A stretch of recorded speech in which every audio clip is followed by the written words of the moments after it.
Treneri, kaip vertinat, kad Augusto Lima išvažiavo serijos metu, gimė vaikas, viskas aišku, bet kaip jūs vertinat, kad jis išvažiavo, paliko komandą? Kaip aš vertinu? Taip. Tai aš jam leidau išvažiuoti. Bet ar normalu, kad pusfinaliai išvažiuoja žaidėjas vis tiek?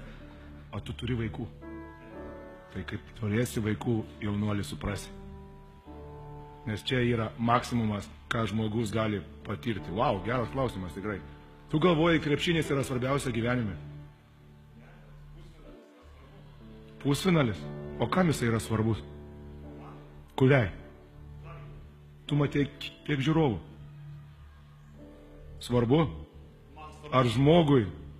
Tai tu kaip vaiką pirmą savo pamatysi, tai tu suprasi, kas yra gyvenime svarbiausia. Ateik su manim pašnekėti tada. Nes nieko negali būti didingesnio pasaulyje kaip vaiko gimimas. Patikėk manim. Nei titulai, nei niekas.